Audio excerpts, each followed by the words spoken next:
Bom, pessoal, bom dia. Uma satisfação enorme contar com todos vocês. Tá? O lanche vai ficar aí à disposição. Tá? Quem tiver fome depois pode fazer um pequeno pit stop, mastigar com a boca fechada, né? Tudo certo, sem muito barulho. Tá?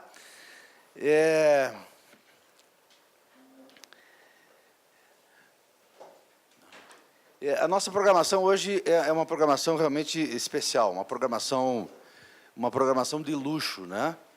Tratarmos da resolução 219, é um pedido e um anseio do nosso Conselho de Representantes. Eu vejo muitos presidentes aqui, e vejo os diretores de prerrogativas, né? Vejo os nossos diretores, nossos colegas aqui, né? E, no encerramento da nossa atividade, às 16 horas, assim, 16h15, impreterivelmente, nós vamos lá para a Câmara dos Deputados, para o lançamento da agenda político-institucional da Ana Matra. Né? Rubens está convidado, Pimenta também está convidado. Né? Inclusive, né, o Pimenta representando o próprio Coleprecor, né? Se o presidente Wilson não puder aparecer. Né? Então, de fato, a agenda é um instrumento muito importante nosso, né, da nossa associação, e quando pensamos na dificuldade de data, veio bem a calhar nesse dia. Então, mesmo que encurte um pouquinho aqui, o planejamento inicial era 17 horas, mas para nós, Ana Matra, é extremamente importante ter público, ter o nosso associado lá presente. Né? Então, com a presença de todos vocês, essa agenda, das que eu me lembro dos últimos anos, vai ser assim, já sempre foi um sucesso, vai ser um sucesso ainda maior. Porque, de fato, é muito caro e é dispendioso nós virmos da base, trazermos colegas da base para esse evento. Então, veio bem a calhar, deu tudo muito certo. O almoço é, em tese, livre, mas eu lembro que com o Fórum Mundial das Águas, a cidade está realmente vivendo um momento intenso. Trânsito engarrafado, os restaurantes cheios. Então, nós temos uma reserva lá no Windsor, onde geralmente são feitos os almoços da diretoria e do Conselho de Representantes. Então, lá tem a reserva, tem o lugar para nós, é R$ 68,00 o almoço, cada um paga o seu, está tudo devidamente organizado. Tá? Então, recomendamos, mas tem o restaurante aqui mais perto, tem o Miró lá no bloco do Hotel Convention, tem o Corporate ali do lado. Eu só lembro também que nós não temos muito tempo, né? Nós temos que estar de volta às 1h30, né, para recomeçar. Então, a gente vai tentar terminar 15 para meio-dia, para a gente ter 1h30 de almoço, ok? Feitas essas primeiras considerações, eu vou passar a palavra à nossa a vice-presidente Noêmia, né? Porque o presidente já está lá no TST, numa reunião da Enamat, né? Eles, olha, como atrasou o voo, a Patrícia está no voo, né, temos testemunha, e acabou tendo que ir direto lá. Ele vinha para cá, fazia abertura e ia para o TST. Mas, enfim, ele vem para o encerramento, que para nós é motivo de muita satisfação. Então, com a palavra, a nossa colega Noêmia Garcia, vice-presidente da Ana Matra, para a abertura oficial da nossa segunda jornada de prerrogativas, resolução 219. Bem, meus caros colegas, bom dia a todos e a todas. Eu venho só dar uma palavra de abertura em nome do presidente Guilherme, que gostaria de estar aqui desde as 9 horas da manhã, fez todo o esforço, saía de São Paulo às 6 horas, mas o imprevisível acabou acontecendo, que foi justamente o atraso do voo. Mas essa fala de abertura, eu acho que é para contextualizar a importância do que nós estamos fazendo aqui. Essa é a segunda jornada de prerrogativas, a primeira delas, com um tema que foi escolhido pelo Conselho de Representantes, que foi a questão do Funpresp-Jude.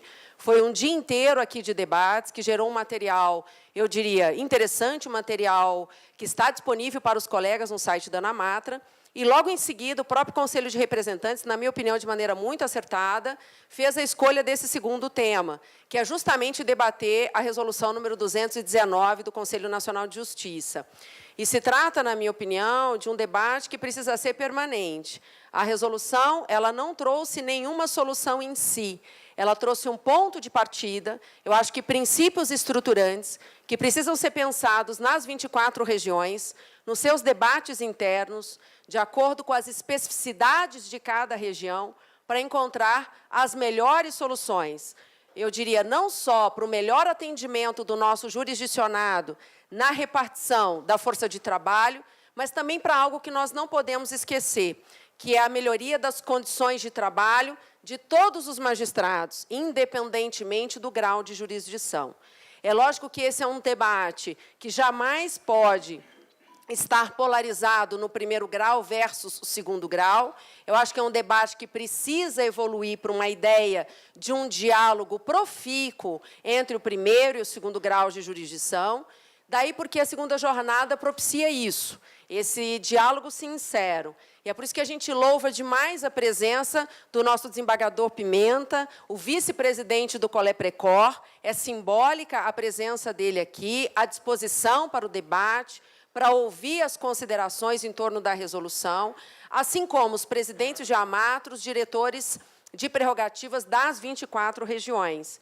Além disso, eu acho que a programação ela contempla aquilo de melhor a gente pode trazer da resolução.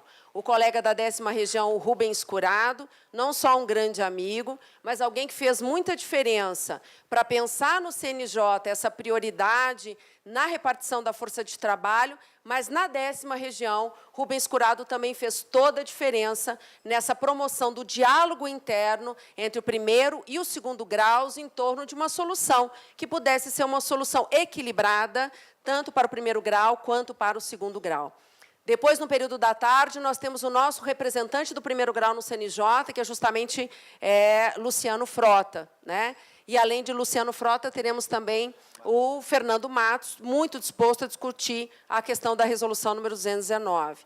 Então, com essa palavra inicial, agradecendo a presença de todos, a disponibilidade de todos e dos nossos convidados, eu passo de imediato a palavra ao nosso colega, amigo, Rubens Curado, agradecendo a presença e a disponibilidade.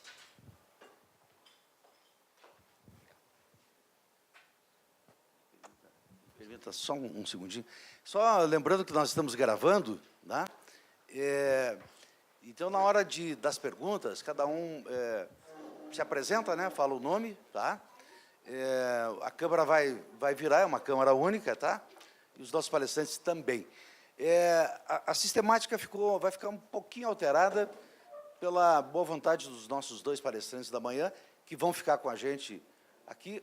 O Rubens está tentando resolver ainda alguma coisa para de tarde, o Pimenta vai ficar com a gente agora à tarde também, ou seja, vai ficar riquíssimo o debate. À tarde, os nossos dois palestrantes vão falar também juntos, fala um, fala outro, depois o debate. Então, é um momento para a gente aproveitar ao máximo, tá?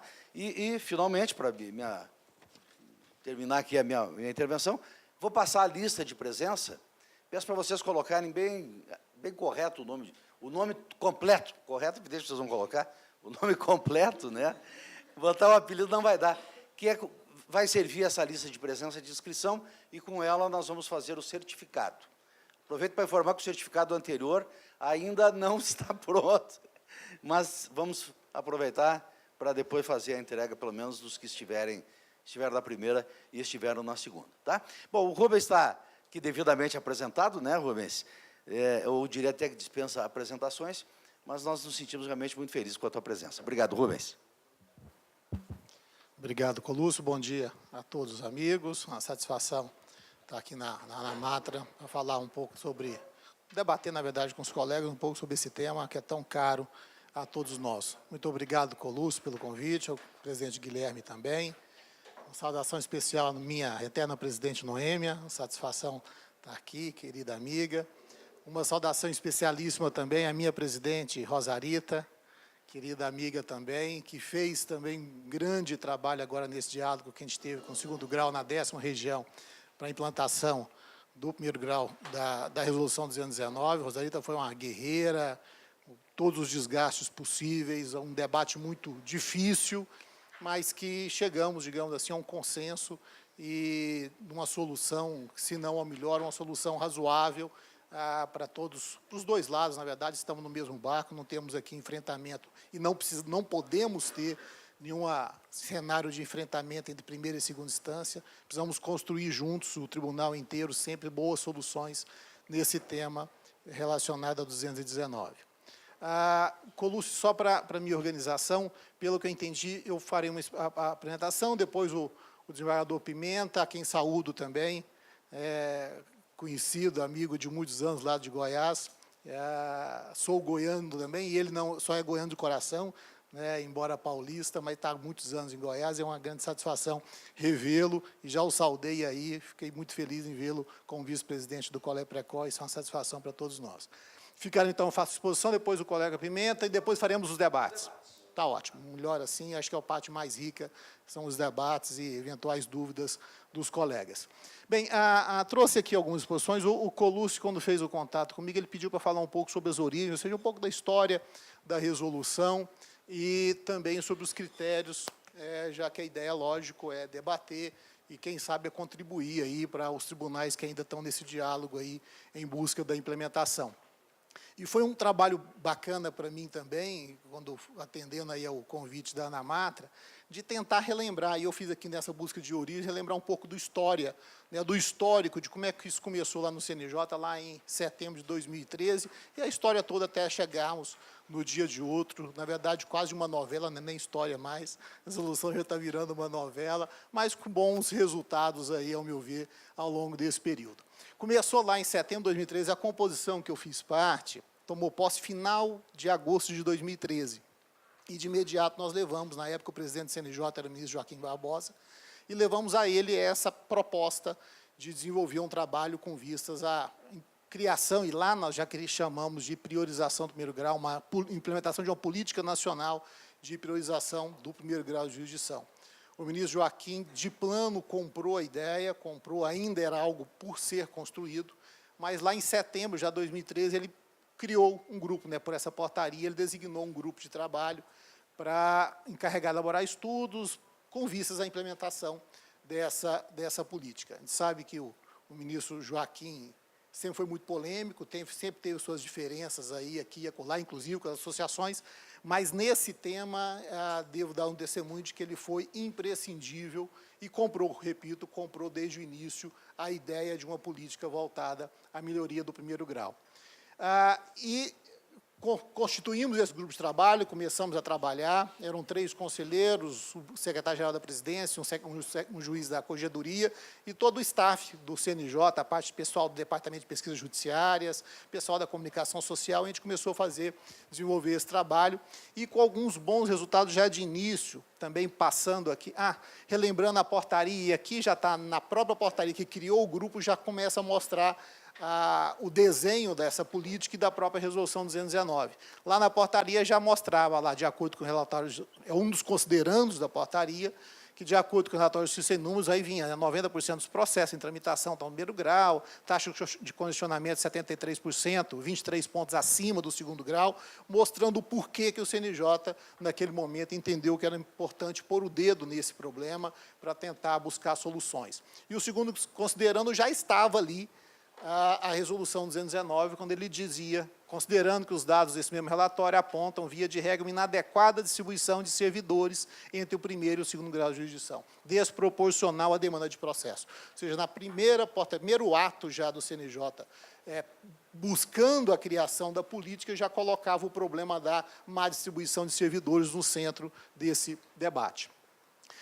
E foi a que eu devo registrar, a primeira política do CNJ que foi fincada mesmo em dados estatísticos, ou seja, como usando o Justiça e Números como instrumento de gestão, e naquela básica lição de gestão de que a gente precisa direcionar os recursos para onde precisa, para onde há necessidade da organização. E, na época, a gente já tinha um cenário muito claro sobre o problema da primeira instância. Esses são os dados, na época a gente estava terminando o primeiro quinquênio do Justiça em Números, depois da adequação que foi feita em 2009, Então, a gente tinha um cenário aí de como é que estava a evolução dos números de 2009 a 2013. E ali a gente via o gráfico da evolução, essa linha vermelha, a evolução dos casos pendentes, uma tendência de aumento. A gente via ali os casos novos cresceram 15% nesse período e os casos baixados 9%, ou seja, a gente não estava dando conta da demanda, o estoque aumentando de processos.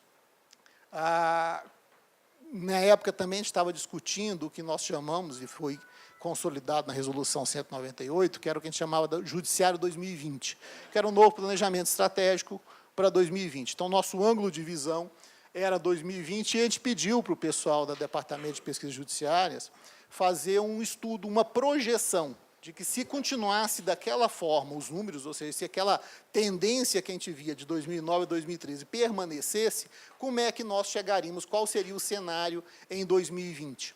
E o resultado do estudo foi esse aqui. Nós teríamos um avanço, um distanciamento entre os casos novos e a quantidade de processos julgados, ou seja, mais casos novos em relação à quantidade de processos julgados, e o aumento gradual de demandas de acervo, ou seja, o judiciário estava ladeira abaixo, rumo à piora cada vez mais desse cenário. E, na verdade, pegando hoje, nós já temos aqui o Justiça no 2017, nós vimos que esse cenário desenhado em 2003, que já era preocupante, mostrou-se hoje pior. Hoje, nós já passamos, o último Justiça Número já mostrou que nós já superamos o cenário, já estamos em 79 milhões de processos de acervo. Já hoje, ou seja, o cenário que em 2013 nós desenhamos para 2020, ou pelo menos era a projeção de 2020, já aconteceu em 2017. Então, a linha básica que nós construímos na época era, ou precisamos fazer alguma coisa agora, em 2013, para não deixar chegar nesse cenário em 2020. E aí, tentar entender o porquê e onde estava o problema que gerava esse cenário. E aí a gente pegou várias variações. Uma delas foi essa aqui. Vamos mapear como é que está a evolução dos números no primeiro grau e no segundo grau de jurisdição. E ali mostrava que o problema está, como nós sabemos, no primeiro grau de jurisdição. Esse aqui é o dado é o gráfico geral do segundo grau em todo o judiciário, é o total da justiça, e a gente via uma estabilidade no número de processos do acervo. E mais, a quantidade de processos julgados, baixados, que é a linha verde, superava no ano a quantidade de acervo, ou seja, o estoque no segundo grau era absolutamente estável e a capacidade de produção no segundo grau era superior a um ano de estoque, ou seja, em algo em torno de 9 meses, se a gente parasse a distribuição do segundo grau, em 9 meses o segundo grau zeraria. Ou seja, o problema no segundo grau estava estável, não tinha problema no segundo grau em linhas gerais no Brasil. E no primeiro grau, todo o problema. A capacidade de produção de 23 milhões de processos e um acervo de 62. Ou seja, para zerarmos o primeiro grau, a gente teria que parar a distribuição de processos durante 3 anos, julgar na mesma capacidade que a gente tinha na época para poder zerar ou resolver o problema do primeiro grau de jurisdição. Ou seja, o problema estava concentrado no primeiro grau e, por isso, precisávamos redirecionar recursos para a primeira instância. Na Justiça do Trabalho, abrindo o dado para esse trabalho, o cenário era muito parecido. A linha de processos, do acervo de processos no segundo grau, absolutamente estável, em 280 milhões mil processos por ano, ou seja, não tinha estoque no segundo grau na Justiça do Trabalho, porque a capacidade de produção no ano era de 640. Ou seja, em 3, 4 meses de distribuição ou de trabalho, zerava-se o estoque no segundo grau da Justiça do Trabalho. Já no primeiro grau, o gráfico muito complicado, a linha com tendência de aumento na primeira instância e uma capacidade de produção de apenas 93% do que entrava. No primeiro grau, 228%. O segundo grau julgava 228% do seu estoque a cada ano. O primeiro grau julgava apenas 93%. Conclusão óbvia, o problema está no primeiro grau e é para ali que a gente precisa de redirecionar todos os esforços. Todos os outros, eu não vou cansá-los mais com números, mas todos os outros dados mostravam, ou seja, o índice de produtividade do primeiro grau era maior, a carga de servidor era maior, a carga de trabalho, casos novos por servidor era maior, ou seja, tudo mostrava que o problema estava concentrado na primeira instância e ali a gente precisava redirecionar. Basta também a taxa de questionamento, que na época era essa diferença de mais de 27 6 pontos percentuais de diferença na taxa de congestionamento. Em síntese, a conclusão óbvia, que lá já estava dentro do CNJ, pelo menos nós que fazíamos parte do trabalho, é de que estávamos tortos. Tínhamos poucos servidores onde tem muito processo e muitos servidores, ou se não muito, pelo menos um número adequado, um número suficiente no segundo grau, que poderia ajudar na primeira instância esse trabalho. Ou seja, melhorar o judiciário naquele momento, e continua sendo válida essa afirmação, é melhorar a primeira instância. Queremos melhorar o judiciário, melhora a primeira instância, que melhoraremos consequentemente. Seguindo, então, naquele processo histórico, bom dia, colega, tudo bom?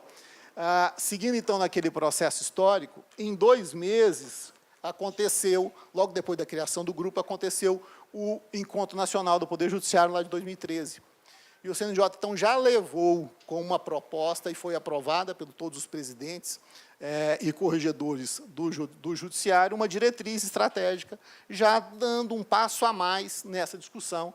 Essa diretriz dizia que era diretriz estratégica do Judiciário, orientar programas, projetos, aperfeiçoar o serviço judiciário de primeira instância e equalizar os recursos orçamentários, patrimoniais, de tecnologia, de informação e de pessoal entre o primeiro e o segundo graus. Foi o primeiro passo, já aprovado, repito, por todos os presidentes, rumo aí a essa desejada equalização. Também no Encontro Nacional, lá de 2013, foi aprovada, a gente não lembra muito, mas já foi aprovada uma meta sobre isso. Às vezes a gente critica muitas metas do CNJ, mas tivemos muitas metas interessantes, inclusive estruturantes, como essa, que previa a meta 3, estabelecer e aplicar parâmetros objetivos de distribuição da força de trabalho, vinculados à demanda de processos, com garantia de estrutura mínima das unidades da área fim. Ou seja, a resolução 219 já estava aprovada, em linhas gerais, por todos os presidentes e corregedores, lá na meta 3 de 2014. Continuamos em trabalho, em dezembro, no mês seguinte, o grupo de trabalho publicou o relatório final desse trabalho, durou 3 meses, um trabalho rápido do grupo em si, com a primeira versão das resoluções, 194, 195 e 219, da hoje resoluções. E esse relatório está divulgado no site do CNJ, e lá, então, já tinha uma versão inicial, mas muito próxima, não é muito distante da que foi aprovada tempos depois.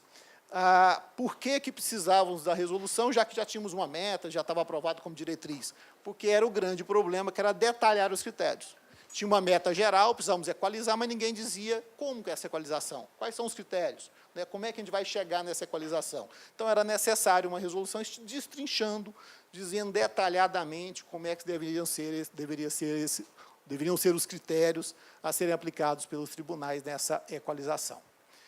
Janeiro de 2014, abrimos o ano 2014 com uma consulta pública. Essas 3 resoluções, na verdade, eram 2, a resolução 194 e 195 era uma só, depois a gente já resolveu abri-la em 2 temas, a primeira que instituiu a política, a segunda que criou a equalização do orçamento, a distribuição equânime do orçamento entre primeiro e segundo graus de jurisdição, e a 219, hoje 219, que tratava da equalização da força de trabalho, entraram em consulta pública durante esse período, de entre janeiro e março de 2003. E aqui recebemos, salvo engano, cerca de 200 sugestões de aprimoramento.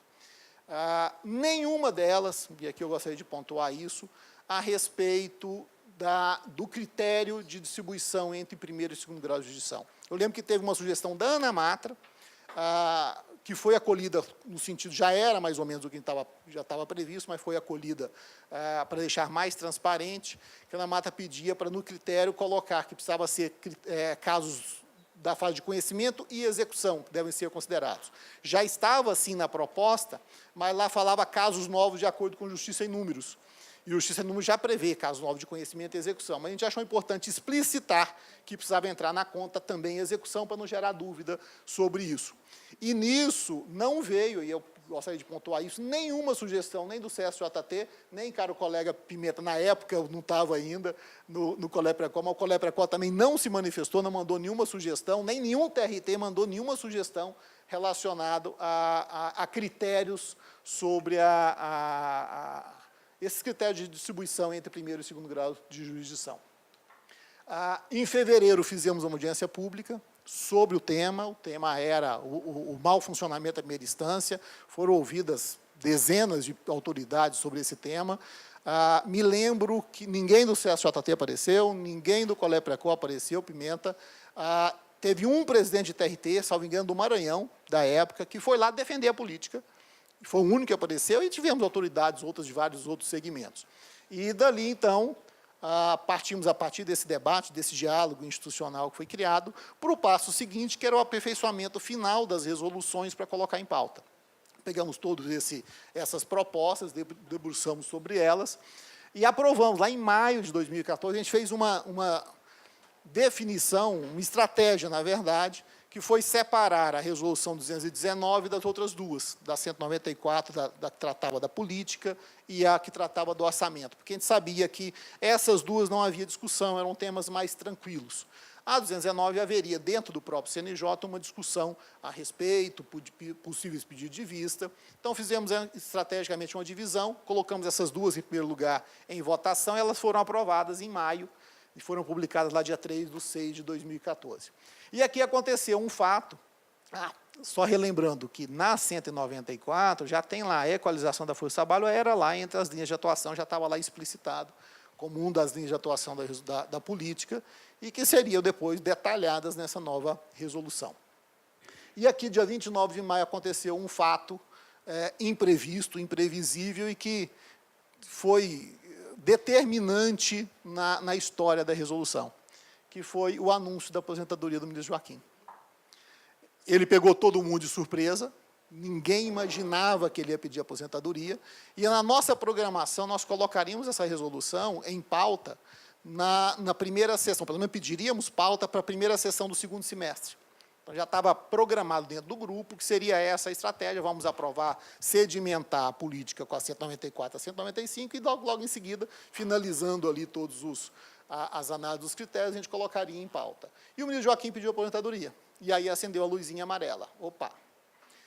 O presidente do CNJ na época, que apoiava desde o início a política, que acompanhou todo o trabalho, que marcou a audiência pública, que participou da audiência pública, está pedindo aposentadoria, e a gente não sabe o cenário que vem, já que a gente não sabia como é que o ministro Lewandowski, que viria ali, haveria mudança de gestão, como é que ele encararia essa política, se ele apoiaria ou não, era algo inusitado, era algo inesperado, a gente não tinha noção do que aconteceria.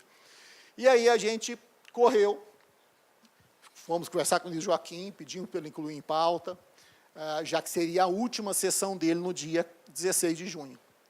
E, de fato, ele pôs em pauta. Como era esperado, 2 colegas pediram vista da resolução, normal, natural, dentro do debate não tem problema nenhum. A gente já previa isso, só que na pauta seguinte, se tivesse oportunidade, o ministro Joaquim já colocaria a vista na sessão seguinte e já seria julgada definitivamente. Só que não tivemos tempo. O ministro Joaquim aposentou, foi a última sessão dele, com o pedido de vista. O que aconteceu, o que foi positivo, foi que ele antecipou o voto e votou favoravelmente à política.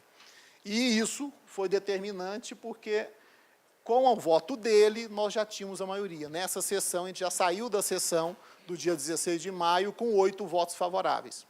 Ou seja, a não ser que algum colega voltasse atrás, a resolução já estava aprovada. Mas não estava formalmente aprovada porque tinha um pedido de vista seguindo. E aí, o ministro Lewandowski entrou na gestão, tomou posse no final de julho, salvo engano, ou comecinho de agosto, e, naturalmente, não conhecia a história e não pautou, ou pelo menos o processo permanece na pauta, e não chamou mais o pedido de vista. E aí vocês acho que acompanharam um pouco todo a celeuma, as discussões internas relacionadas a isso.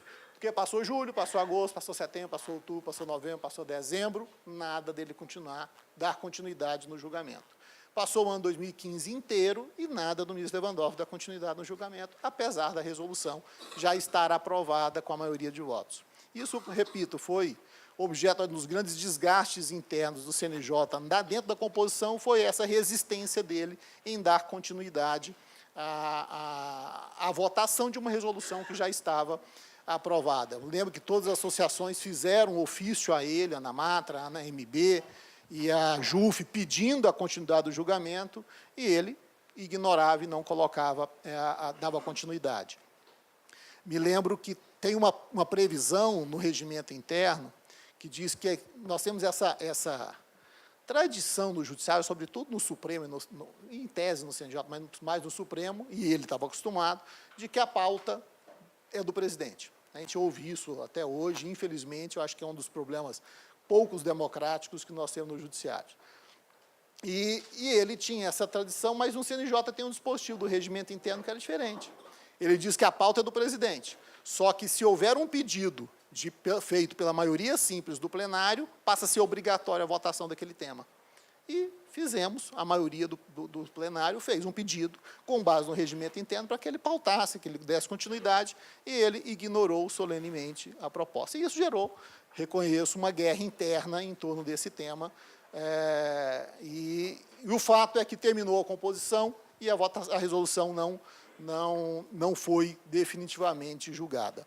Ela só voltou a entrar em pauta no dia 12 de abril, e aí, graças aí ao trabalho dos novos colegas que ali estavam, que conseguiram de alguma forma, não sei a razão, mas conseguiram de alguma forma demovê-lo e dar continuidade no julgamento, e no dia 12 de abril foi finalmente aprovada a Resolução 219, publicada dia 26 de abril, com 1 ano e 10 meses depois, né, 1 ano e 10 meses de atraso, ou seja, perdemos quase 2 anos que a gente poderia estar trabalhando na implementação, porque sempre soubemos que a mera aprovação da resolução não mudaria o cenário nenhum. Na verdade, o trabalho muito grande, como está acontecendo hoje, é no processo de efetivo cumprimento da resolução. Em síntese, perdemos quase 2 anos nesse trabalho, mas finalmente foi aprovada a resolução, estava completo o que a gente brincou e chamava de trilogia normativa aí da política de atenção ao primeiro grau, com as 3 resoluções que regulamentam. Era um novo olhar, a ideia é um novo olhar sobre a primeira instância, uma política permanente, estruturante do primeiro grau de jurisdição, e tentando tirar um pouco, né, eu acho que está óbvio nas razões da resolução, que nunca ninguém quis fazer uma guerra de braço, embora alguns tenham interpretado assim, né, entre primeira e segunda instância, nunca foi essa a intenção. Ninguém também estava discutindo quem é que trabalha mais, se é o primeiro grau ou o segundo grau. A gente sabe que, via de regra, todo mundo está atolado no processo, nós estamos no mesmo barco e numa tendência de aumento cada vez mais nesse cenário. A questão era saber onde é que está o problema, né? Tentar identificar onde é que está o problema do funcionamento da nossa máquina e buscar um conserto institucional mesmo, a partir do diálogo, a partir de critérios definidos, em busca de uma solução, em busca de uma melhoria para o judiciário como todo. Ouvimos muito que os juízes de primeiro grau queriam parar de trabalhar, ter vida mansa, e, lógico, o foco nunca foi, por óbvio, trabalhar menos, né? Eu ouvi uma vez de um ministro do TST dizendo, mas, Rubens, que história é essa de que agora o juiz de primeiro grau está querendo assessor, vai terceirizar a sentença? Aí eu falei assim, ministro, aqui no TST tem 40 nos gabinetes, ninguém nunca falou que o ministro está terceirizando, o voto também não. No segundo grau, no meu tribunal, eram 12 fazendo o voto para desembargador, nunca ninguém disse que estava terceirizando. No primeiro grau, o juiz quer 1, e vocês estão falando que o juiz está querendo terceirizar a sentença? Mas, assim, faz parte do processo de evolução, né, de mudança, de alguma mudança cultural da nossa cultura, e isso gerou algumas dificuldades e, às vezes, discursos como esse, o juiz está querendo parar de trabalhar e ter vida mansa. Por óbvio, nunca foi esse o discurso. O foco sempre foi trabalhar melhor, buscar qualidade no trabalho e buscar uma melhor produtividade. E essa expectativa de um aumento de ganho de produtividade na mesma proporção do investimento. Isso o Rosarita acompanhou muito de perto nessa nosso diálogo, né, Rosarita? A gente falou muito para os colegas da primeira instância, quando aprovamos agora essa melhoria do 219 no primeiro grau, que nós tínhamos, na primeira instância, obrigação de aumentar a nossa produtividade na proporção do investimento, ou seja, do investimento, da descida de FCs, CJs e servidores para o primeiro grau, até para mostrar para a segunda. Primeiro, para dar uma resposta à sociedade, mostrar que que os resultados virão na mesma proporção, ou seja, se houve um investimento de 10% na melhoria da força de trabalho, temos obrigação de, pelo menos, ter um aumento de 10% na eficiência ou na produtividade, já que é esse o objetivo principal da resolução, que é melhorar o desempenho da primeira instância. Bem, feito um pouco esse histórico aí, entramos onde realmente interessa, que são nos critérios da resolução. Vou passar alguns um pouco mais rápido, outros um pouco mais devagar, dependendo aí da necessidade. E aí, como terão os debates, caso fique alguma dúvida, a gente pode detalhar um pouco mais ao final. Bem, o foco óbvio da resolução é critérios de distribuição de servidores entre primeira e segunda instância. O critério básico estabelecido, ao meu ver, como não poderia deixar de ser, é a proporcionalidade de casos novos. E é bom ressaltar que a gente nem colocou como critério inicial o estoque. A gente sabe que um pouco mais de 90% do estoque dos processos que entra, casos novos e o acervo está na primeira instância, mas isso nós estamos até desconsideramos o acervo, vamos focar nos casos novos, só o que entra a cada ano, pelo menos como critério principal. E incluindo, o que não podia deixar de ser, os processos de execução. A gente sabe que, historicamente, o problema da execução na Justiça do Trabalho e no Judiciário como todo sempre foi varrido para debaixo do tapete. Nunca levamos, para fins estatísticos, para fins de promoção de juízes, para fins de consideração, o desempenho das unidades em execução. Sempre o foco, inclusive, das corregedorias, sempre foi fase de conhecimento. E isso, ao meu ver, essa cultura nossa, ao meu ver, foi uma das causas do enorme acervo hoje, o grande problema hoje que nós temos na Justiça do Trabalho, no Judiciário como um todo, que é o nosso acervo de execução. A gente relegou, os próprios juízes sempre relegaram a questão da execução para a secretaria, para o problema do diretor de secretaria, e eu queria fazer minhas audiências, fazer meus julgamentos, como se aquilo fosse a atuação principal do magistrado. E a inclusão da execução nesse tema, ou nessa discussão, dentro dos critérios, eu acho que foi um grande passo, ou uma melhoria nesse debate.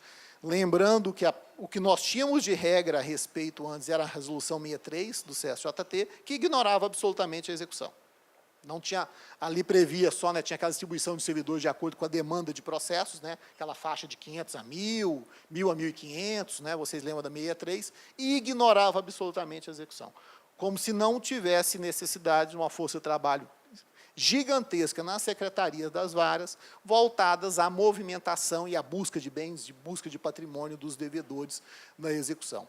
Na verdade, hoje, falo lá pela minha realidade, eu tenho hoje na vara 12 servidores, pelo menos 8 se dedicam integralmente à execução. Talvez seja mais ou menos, ou seja, 2/3 da força de trabalho hoje, pelo menos na vara que eu atuo, são direcionados à execução. E essa conta ninguém fazia, essa conta era ignorada, focava-se apenas na fase de conhecimento, a necessidade do conhecimento. Então, esse foi um dos avanços, ao meu ver, dos principais nessa debate, trazendo a execução para essa conta. E, na época, nós já tínhamos esse apanhado, o pessoal do Departamento de Pesquisa Judiciária já fez os levantamentos, e nós identificamos como é que era a proporcionalidade da distribuição de casos novos e servidores na Justiça do Trabalho em todos os segmentos. E a gente via na Justiça do Trabalho aqui que nós tínhamos 73% dos servidores do primeiro grau, isso em 2013, e 83% dos casos novos. Se a gente colocasse aqui os processos em tramitação, já batia quase 90%. Ou seja, tínhamos um desnível, um desequilíbrio médio na Justiça do Trabalho de 10%. Isso não é pouco, gente. Nós temos na Justiça do Trabalho, em números arredondados, 40.000 servidores. Nós estamos falando, então, de um desequilíbrio de 4.000 servidores. Um equilíbrio, pelo menos na época. Esse número, vou mostrar daqui a pouco, mudou um pouquinho. Então, imaginando um equilíbrio, ou seja, um redirecionamento de 4.000 servidores na Justiça do Trabalho, é uma verdadeira revolução que nós conseguiríamos fazer na primeira instância. Abrindo esse dado ainda de 2013, a gente viu, e na construção da resolução, a gente fez muitos cenários e muito teste aplicado. A gente mudava um critério, o pessoal do Departamento de Pesquisa Judiciária ia lá, testava na prática, devolvia, mostrava como é que seria o impacto em cada um dos tribunais, e a gente fez muito teste antes de colocar a resolução em pauta. E aqui já mostrava, isso no 2013, nós tínhamos, nesse trabalho, já tribunais equilibrados. A 9ª região estava lá, tinha 18% de casos novos na segunda instância e 18% dos servidores. Absolutamente estável. Eu não sei se está nessa ordem, eu acho que está um pouco misturado, eu não me lembro qual a ordem que eles colocaram aqui. Mas a gente já mostrava outros aqui. Piauí, 42% dos servidores na segunda instância e apenas 20% dos casos novos. Amazonas, 41% dos servidores e 12% dos processos na segunda instância. Ou seja, um desequilíbrio enorme em alguns tribunais e um equilíbrio em outros. E aí a gente começa a pensar, espera aí, mas será que o critério está errado? Se o critério estivesse errado, nós teríamos desequilíbrio em todos. Por que que alguns equilibrados conseguem desempenhar bem o papel, enquanto outros estão totalmente desequilibrados e não têm um desempenho no segundo grau melhor do que aquele que está equilibrado? Então, já vinham algumas dúvidas para a gente, que a gente começava a repensar o nosso modelo. Esse já é o dado 2017, é o último Justiça em Números. Melhorou uma distribuição. Hoje nós temos 82, pelo menos o último dado é 2016, o Justiça em Números 2017. 82,8%, caiu, na verdade, 0,2% de servidores na segunda instância e melhorou a primeira instância de 73 para 75. Ou seja, o desequilíbrio caiu de 10 para 7,8. Já foi algum avanço. Talvez um avanço tímido, mas já tivemos algum avanço nesse período, ainda mais considerando que a resolução nem tinha sido aprovada, que aqui foi aprovada em abril de 2016. Então, já teve algum, talvez no Justiça em Números desse próximo ano, a gente tenha uma visualização um pouco melhor dessa evolução dos números nos últimos anos. E o que eu queria destacar é que o grande desequilíbrio está no Justiça do Trabalho. Desequilíbrio do último Justiça em Números, 78% na Justiça do Trabalho, na Justiça Federal, 3,2%, e na Justiça Estadual, 0,9%, ou seja, praticamente não há desequilíbrio na Justiça Estadual, que, em tese, sempre falamos isso, sempre foi a justiça pior, digamos assim, né, com pior desempenho. E aqui chama a atenção um fato. Tivemos, depois, nos debates, muita crítica, é muito bom ouvir crítica à resolução, acho que, como toda obra humana, ela é passível de aprimoramento. Mas, se de fato os critérios fossem ruins, haveria desequilíbrio também nos outros segmentos.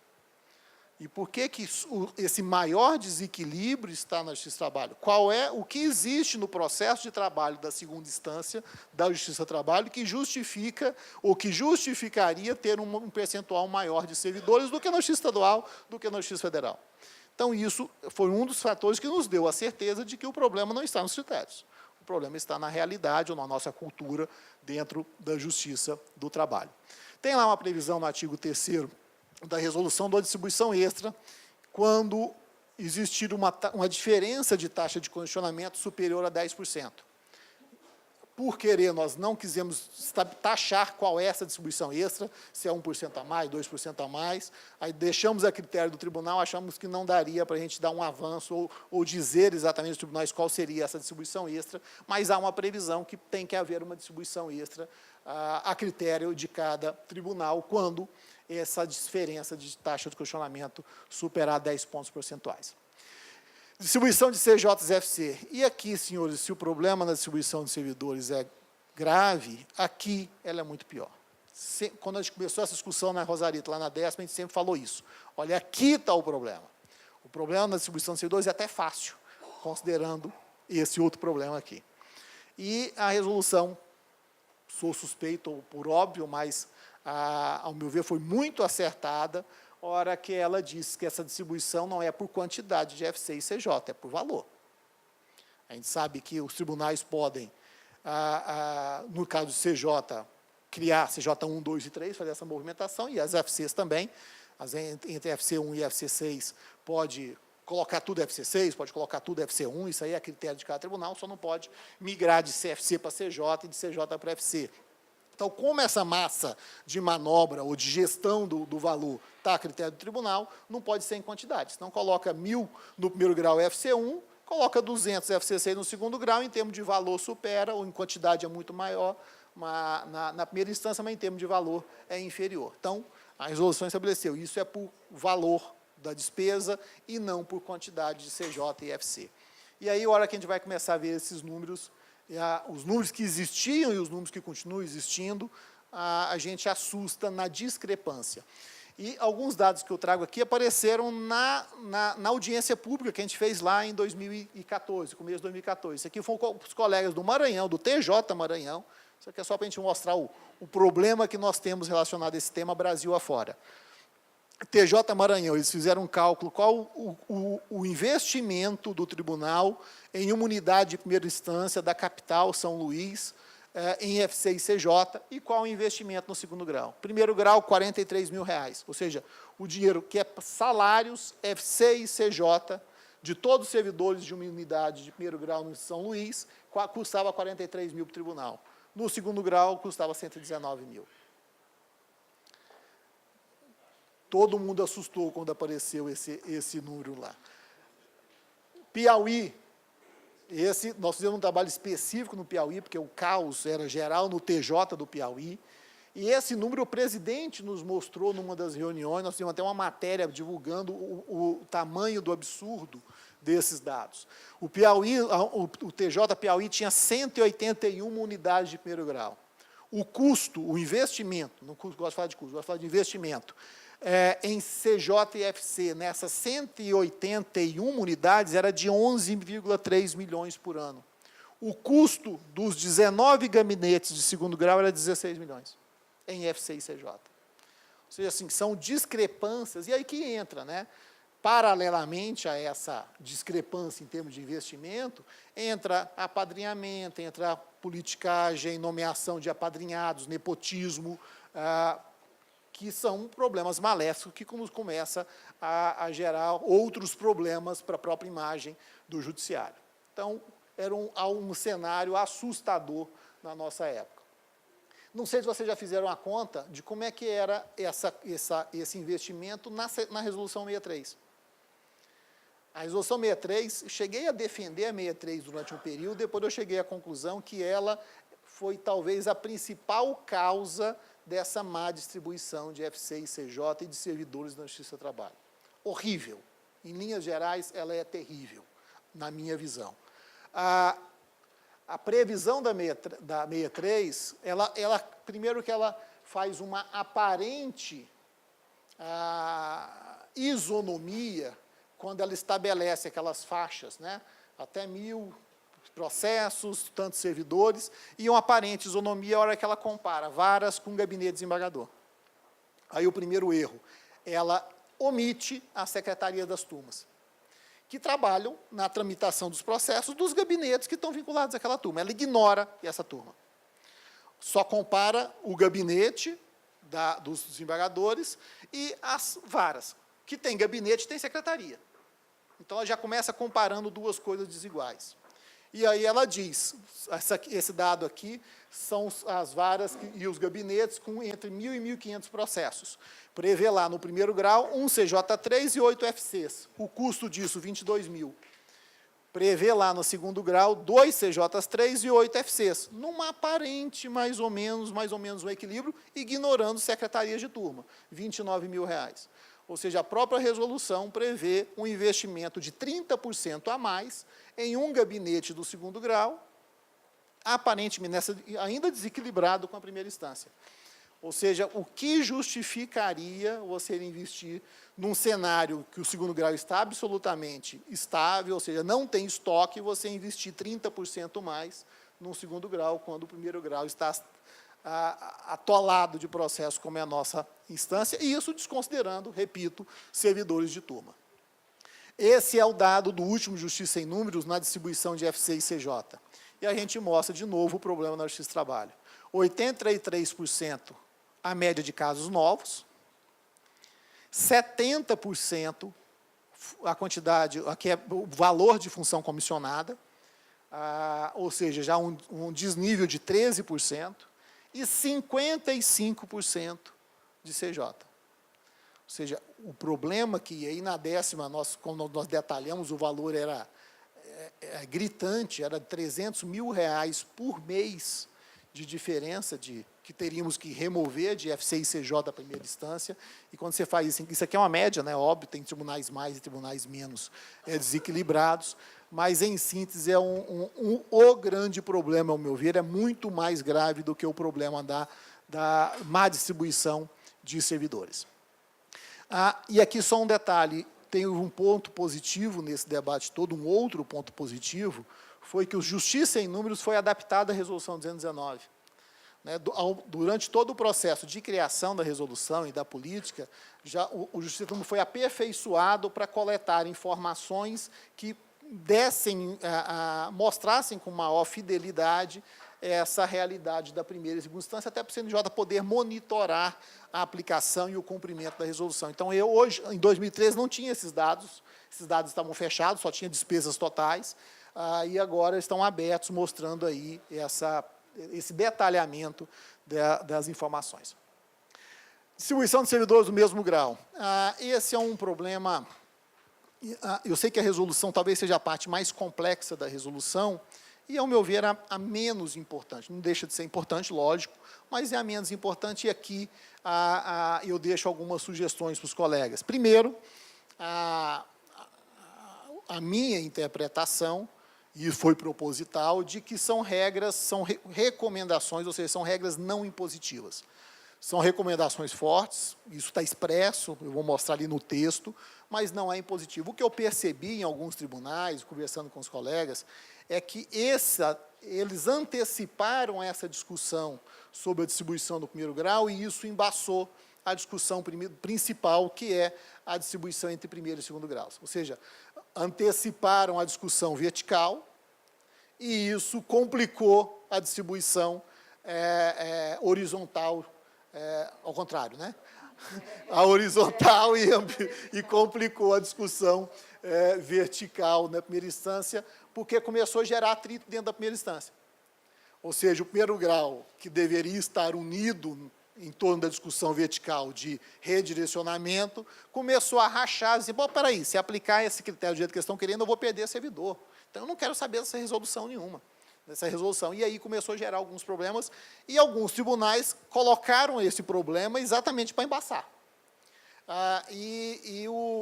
Quando você abre os critérios, na minha leitura, e posso afirmar que isso foi proposital no decorrer dos debates, na verdade, o que nós temos na resolução são recomendações, não tem norma impositiva ali. Mas vamos lá, vamos mostrar. Primeiro passo que previu lá era agrupar as unidades por critério de semelhança, para a gente não misturar banana com laranja, com melancia, nós temos que separar varas diferentes dentro da primeira instância. Isso é muito importante da Justiça dos Estados. Para a gente, que a competência única, via de regra, não tem grande relevância. Na Justiça Estadual, sim, não dá para comparar uma vara de tribunal do júri com a execução fiscal, são coisas absolutamente diferentes. E tínhamos alguns tribunais que previa, numa falsa isonomia, 10 servidores para todas as varas, independente da competência. É isso que a gente queria atacar. Não pode ser assim, gente. Nós temos que ver de acordo com a produtividade, de acordo com o processo de trabalho, de acordo com o rito, isso muda completamente. Então, esse era o foco principal, e repito, para a gente não tem grande mudança, o que nós podemos ter é quantidades de diferenças, varas com mais volume processual e varas com menor volume processual. O segunda etapa previsto lá, e aqui já começa a mostrar como é que são critérios recomendados ou não impositivos, diz lá a resolução, precisa definir a lotação paradigma mínima das unidades semelhantes, considerando a média de casos novos do último triênio ou outro parâmetro objetivo definido pelo tribunal. O que o CNJ está dizendo aqui? Desde que haja um critério objetivo, isso é problema do tribunal. Eu não tenho uma regra fechada. Recomendamos a média de casos novos. Mas se o tribunal tiver um outro critério objetivo, ok, problema do tribunal, nós não vamos entrar nisso. Outro critério recomendado, está lá expresso, recomendação, IPS do quartil de melhor desempenho, ou mediana, ou seja, norma recomendada, uma recomendação e não há imposição, uma regra aberta não impositiva. Isso está lá, artigo 6º, ou outro parâmetro, para fins de lotação paradigma, recomenda-se a utilização, na hipótese para o tribunal pode optar. Vejam, soft law, regras recomendadas, não tem nenhuma imposição, não tem uma regra fechada, imposta. O importante aqui é que haja critério objetivo. E algo importante, o momento, e aí por isso que eu falo, são duas etapas diferentes. Olha lá o início, realizada a distribuição proporcional de servidores previsto no artigo, na seção 1, essa é a vertical. mostra que são etapas diferentes. Primeiro você faz a distribuição do segundo para o primeiro grau, depois você discute como você vai usar essa força adicional na primeira instância. Está expresso lá no início, pelo menos na minha leitura, então, realizar a distribuição, aí sim você faz os passos seguintes. Aí vem a sugestão, se vocês anteciparem, os tribunais que ainda não implementaram, anteciparem essa discussão, possivelmente vai trazer problemas, vai gerar uma briga interna dentro do primeiro grau sobre critérios, e pode ser que isso complique a própria implementação da primeira etapa, que é o foco principal. O essencial, repito, é ter um critério objetivo dessa distribuição. Depois eu vou mostrar como é que foi a solução que a gente fez aqui na 10ª região a respeito disso aí. E o essencial também é buscar consensos, desde que haja um consenso na primeira instância e com o tribunal, óbvio, de como é que vai ser essa alocação dessa força adicional. Não, o CNJ, como são regras não impositivas, por óbvio, não vai entrar nessa discussão. Não vou entrar, se alguém tiver dúvida sobre o que é quartil, eu sei que a resolução entra em alguns temas em termos de um pouco mais densos, porque são regras estatísticas, mas queria só deixar claro para os senhores, era necessário isso, porque nós não precisávamos dar margem para interpretações. Se nós estamos tendo dificuldades hoje na implementação, dando interpretação, apesar de termos regras, cálculos aritméticos ali, estatísticos, você imagina se for só texto aberto. Então, era necessário fazer essa previsão e com regras estatísticas claras, embora a gente sabe que a gente tenha dificuldade na interpretação ou na leitura dessas regras, mas era importante para que o critério fosse o mais objetivo possível. Não vou entrar nesses detalhes, não. E aqui, em síntese, o que a resolução prevê, apesar da dificuldade, reconheço, que nós temos na leitura desses critérios estatísticos, é mais ou menos isso aqui. Uma vara, determinado grupo de varas, que tem uma média de casos novos de 2.000 processos por ano.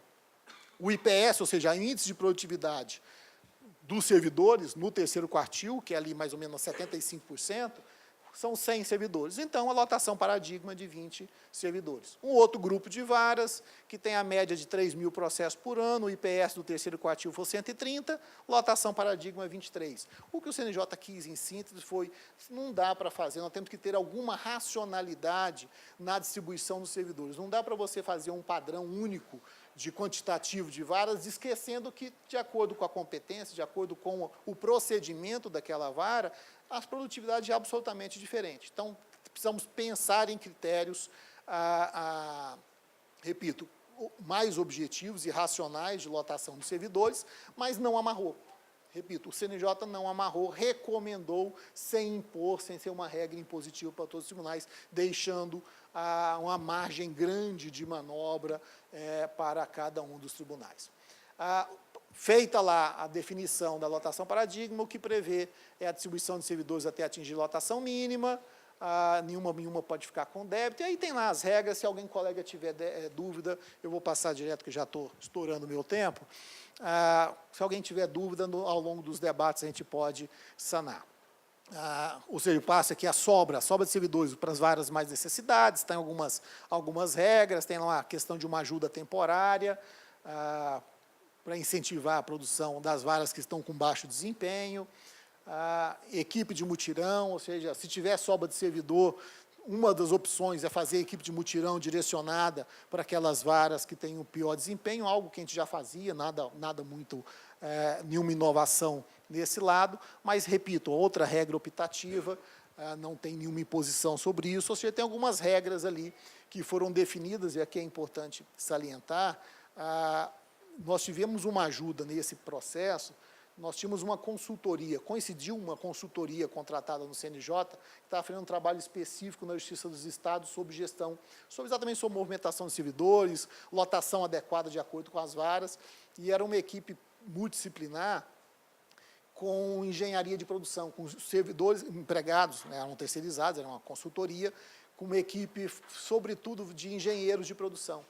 Então, sim, foi muito interessante mostrar a engenharia de produção aplicada no judiciário. É algo que a gente falava de algum tempo. A gente precisa, infelizmente, no nosso ritmo de trabalho hoje, que é uma produção em série, que nós temos no judiciário, a gente precisa pensar em engenheiros de produção para nos ensinar nesse fluxo de trabalho, melhorar esses fluxos de trabalho. Então, teve uma ajuda grande deles nessa construção de algumas dessas regras, que o objetivo principal era resgatar a solidariedade nos tribunais, e uma vara tentar ajudar a outra. Na 10ª região, como é que foi a solução que a gente fez sobre isso aqui? A ideia era construir consenso. O que nós fizemos aqui foi definimos as unidades semelhantes, como a resolução diz. Nós previmos um ganho adicional de cada unidade, ou seja, todas as varas ganhavam com a redistribuição de servidores FC e CJ, umas mais, outras menos, de acordo com a necessidade, de acordo com o volume, mas nós temos uma particularidade na 10ª, nós temos aí basicamente 30 varas muito próximas uma na outra, são as 22 de Brasília, Taguatinga, Gama e as 2 de Palmas. Então, basicamente, essas 30 varas é um padrão, nós fizemos 2 diferenças ali em termos de paradigma, mas, de lotação paradigma, mas são muito próximas, e todas elas ganharam na mesma proporção de servidores. Acho que Palmas teve um ganho adicional, que é o maior volume da região. E as outras 5 varas com um ganho um pouco menor. Aí previmos que a revisão dessa lotação atual seria feita após a descida de todos os servidores, que a gente chama na 3ª etapa, que a implementação aqui na região será feita em etapas. Então, depois da 3ª etapa, depois de todo mundo e todas as FCs implementadas e CJs, aí sim a gente vai refazer esse processo de lotação nas varas e, quem sabe, fazer algumas mudanças, mas numa etapa posterior e não concomitantemente. E nós deliberamos isso no comitê gestor, depois levamos isso, na verdade, a Rosaíta levou para uma assembleia da Amatra, a Assembleia validou e acabou que isso a gente construiu um consenso dentro da região, ou seja, quanto no primeiro grau estava todo mundo de acordo, ninguém ia discutir quanto a essa forma de lotação na primeira instância, e com isso sanou-se qualquer atrito que pudesse haver na primeira instância. Então, a sugestão é essa quanto a essa parte, que é a distribuição horizontal, busquem consensos, criem critérios, desde que sejam objetivos, e o foco principal realmente precisa ser na equalização vertical entre primeiro e segunda instância.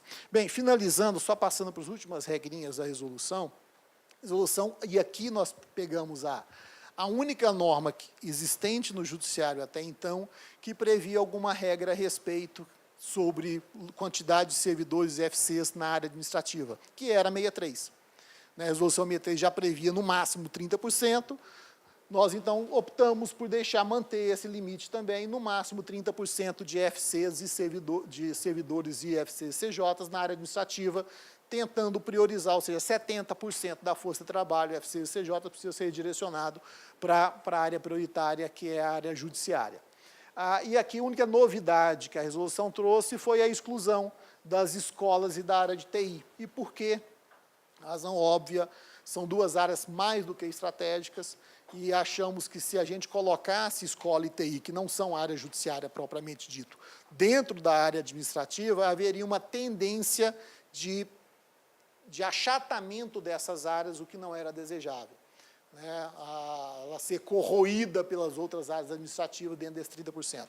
Então, a opção foi excluí-las da base de cálculo, escola e TI, não há limite. Na verdade, tem uma resolução do CNJ sobre TI, que já estabelece lá critérios de quantitativo de servidores, e a escola também tem, já como está muito ligada à questão da ANAMAT, também a gente não quis entrar nessa discussão. Em síntese, 70% para a área judiciária, 30% da área administrativa, escola e TI sai da base de cálculo e assim a gente faz a conta dentro da resolução.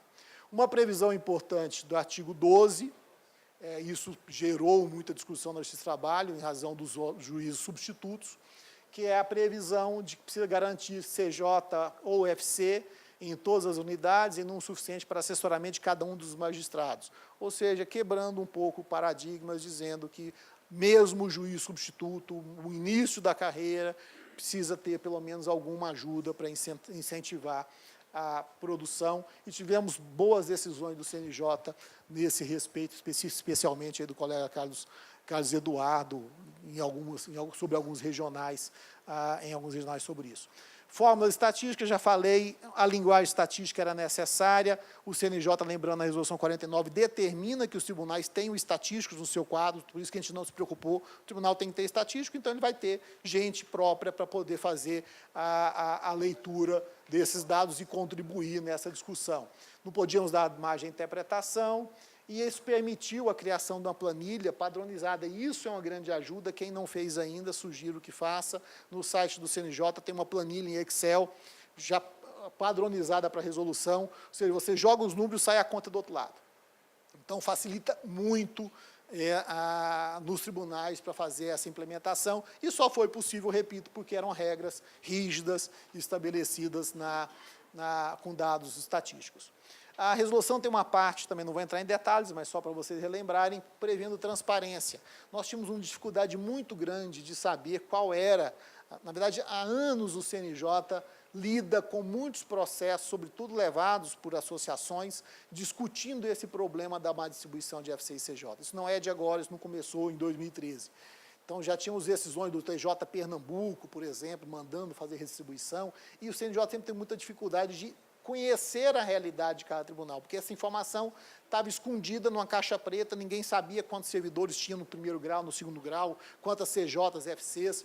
Então, o CNJ achou importante dar uma transparência maior e a resolução determina a publicação desses dados, dessas informações nos sites com atualizações, duas atualizações anuais, prevendo aí transparência e controle social para essas regras. Algumas rápidas regras de movimentação, que eu acho que é um outro ganho, a gente fica nessa discussão das anos 19 muito voltado à questão da distribuição de servidores e esquece que lá no final tem algumas regras importantíssimas para primeiro e para segundo grau na questão de movimentação.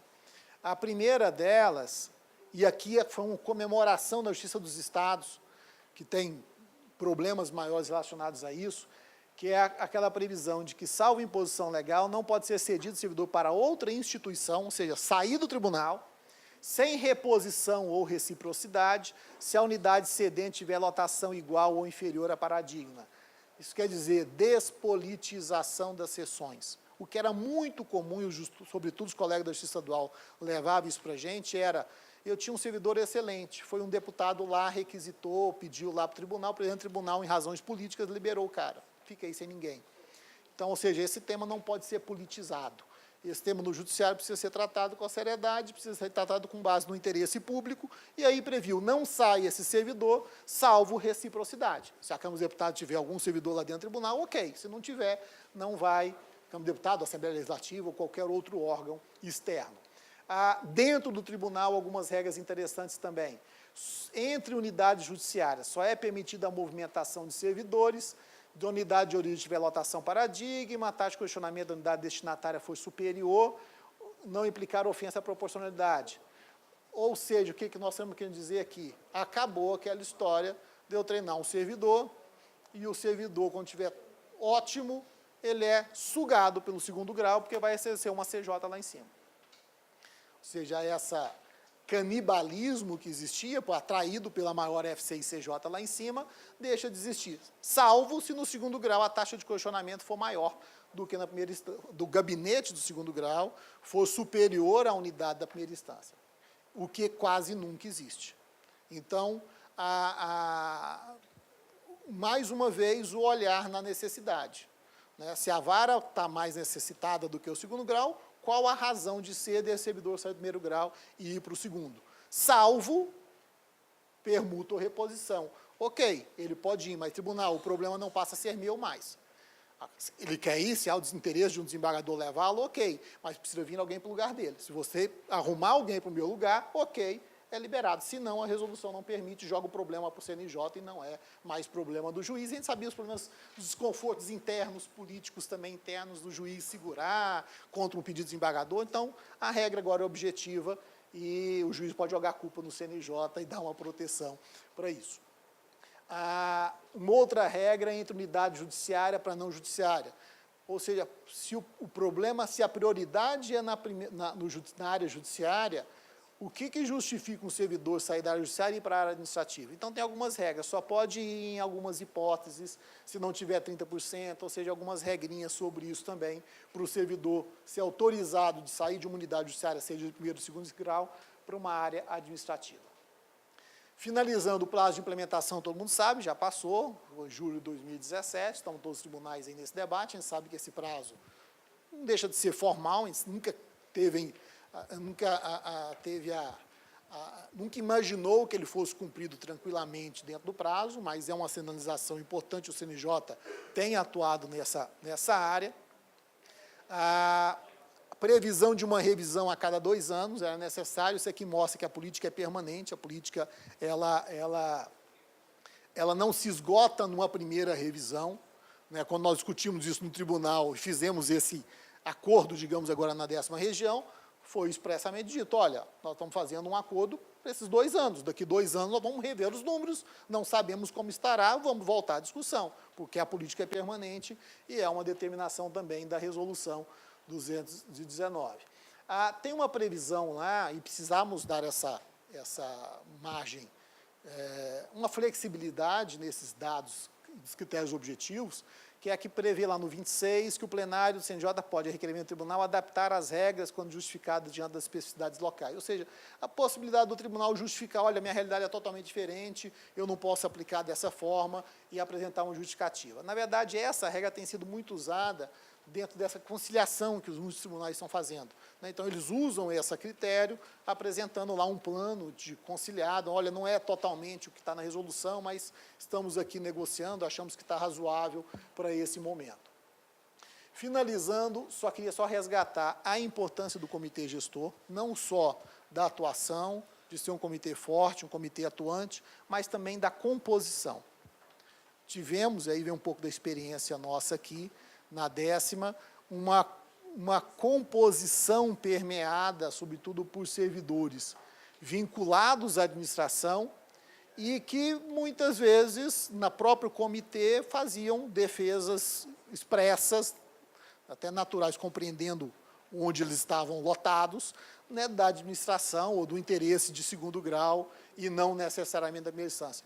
Então, tanto volta a necessidade dessa composição ser feita, lógico, com critérios objetivos, com critérios transparentes, mas com composição que seja realmente unida em torno desse tema da melhoria da primeira instância. Até houve alguns debates, né, Rosarita, dizendo, expressa Rosarita sincera como sempre, cara, mas você está aqui defendendo quem? Você não está no comitê de primeiro grau? Por que você está aqui defendendo no segundo grau? Então, de coisas assim que a gente via a partir da composição, talvez não muito bem feita. O último ponto que eu queria expor, e é uma satisfação minha, é a continuidade dessa política, ver como é que o CNJ comprou a política. Nós tínhamos um receio das gestões posteriores do CNJ de, eventualmente, enfraquecer a política, e não foi isso que nós vimos até agora, graças a Deus. A ministra Carmen comprou a política, a gente vê que ela já expressamente já defendeu, disse que tem que ser cumprida a resolução, não abriu margem de discussão sobre ela. Tive uma imensa satisfação de ter o colega Carlos Eduardo como sucessor naquele debate. Ele foi primoroso no debate, na condução desse tema lá no CNJ, e de outros colegas mais, o próprio colega Fernando, que vem aqui hoje à tarde, o colega Rogério, que substituiu. Ou seja, essa composição, que agora finalizou também, a última composição, defendeu com unhas e dentes a resolução, o que foi fundamental, já que é uma política permanente, se o próprio CNJ não bancasse, não desse continuidade, ela se esvaziaria.